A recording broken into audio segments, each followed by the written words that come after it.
Is Anno Pax Romana the better Anno, and how it compares to the most popular Anno 1800? In this video, we have a look at the differences and what the new Anno makes better or worse. And we answer the question, if it is the promised utopia or the revolution of a genre. With Anno 117 Pax Romana, Ubisoft has taken the boldest step in the long-running city-building series. After the industrial opulence of Anno 1800, the new title leads us into the Roman Empire of 117 AD, a setting that fans had wished for years. Yet beneath the marble and mosaics lies something far more radical, a game that questions the very essence of Anno, reshaping systems that have defined it for nearly 3 decades. Technically, Anno 117 marks a quiet revolution. For the first time since Anno 1602, the rigid 90-degree building grid has been loosened. Roads and structures can now be placed diagonally at 45 degrees, a seemingly small change that feels liberating. Cities no longer resemble chessboards but organically grown settlements. What Anno 1800 achieved through decorative density, Pax Romana achieves through geometry and spatial fluidity. The landscapes feel natural, the cities breathe. This design shift is matched by a new visual tone. Gone is the colorful, almost comic aesthetic of earlier entries.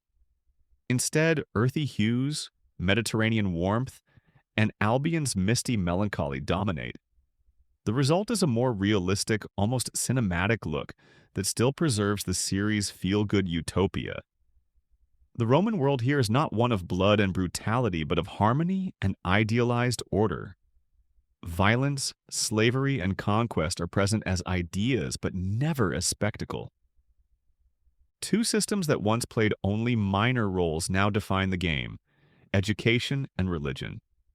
Whereas Anno 1800 tied progress to engineers and industrial science, Pax Romana introduces schools and libraries early on, unlocking a vast technology tree divided into economy, civil affairs, and military research. Technological progress is no longer a late-game luxury but a core mechanic. Alongside this stands the new religion system. Temples can be built and dedicated to various deities, Mars, Ceres, Neptune, among others, each providing distinct bonuses. Faith thus becomes a strategic tool. Ceres blesses agricultural islands. Mars empowers military outposts. The feature enriches the simulation with a layer of cultural identity and a sense of spiritual strategy absent from earlier installments. The palace system of Anno 1800, central monuments governing whole regions, is replaced by local villas that serve as administrative hearts of each island. These villas can be expanded, staffed with specialists, and influence nearby buildings within their radius. They combine aesthetics with strategy, tying together economy, religion, and defense. Yet nearly every structure in Anno 117 carries trade-offs. Pig farms spread stench that lowers nearby desirability. Bakeries boost income but increase fire risk.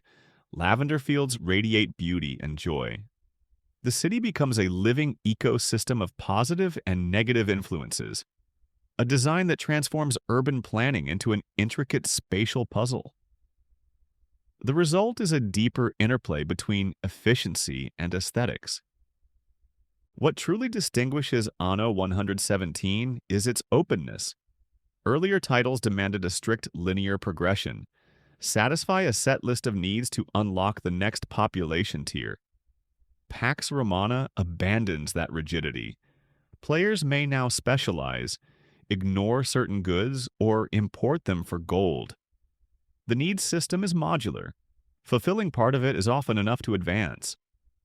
This flexibility turns Anno 117 into both the most accessible and the most customizable entry in the series.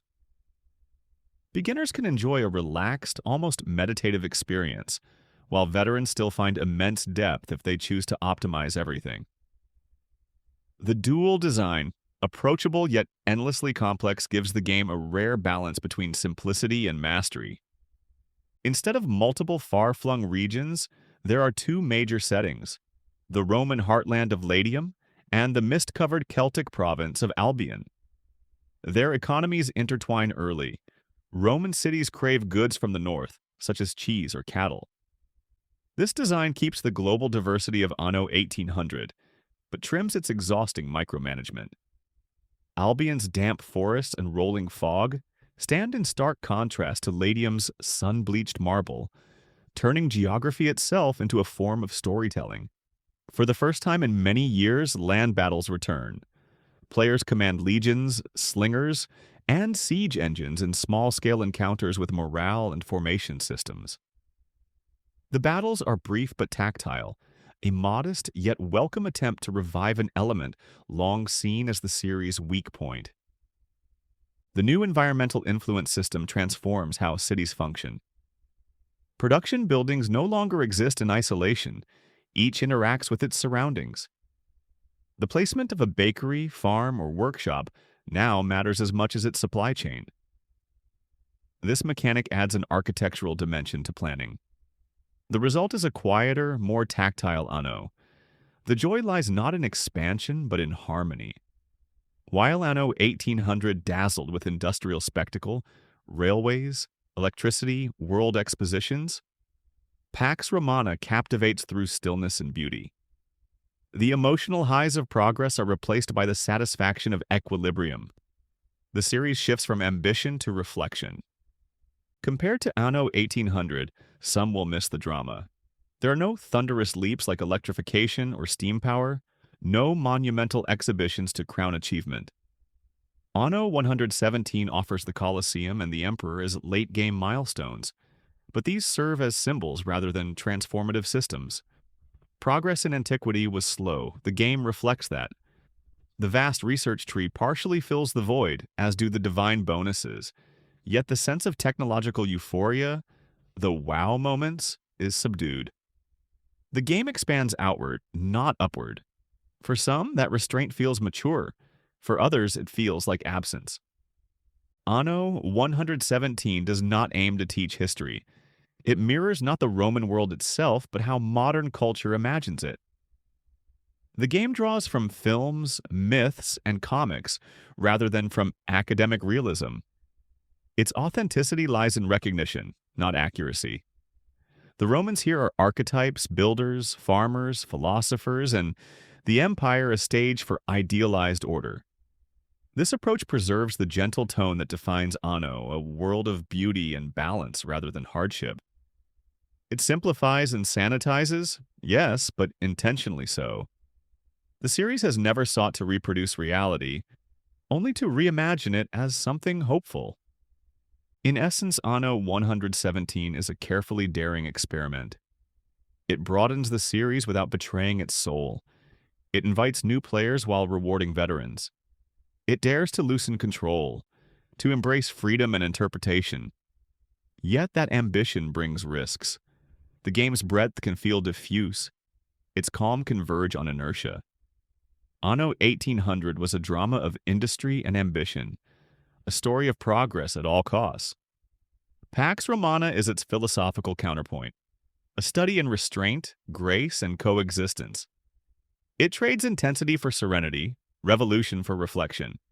Whether Anno 117 Pax Romana surpasses Anno 1800 depends entirely on what one seeks from the series.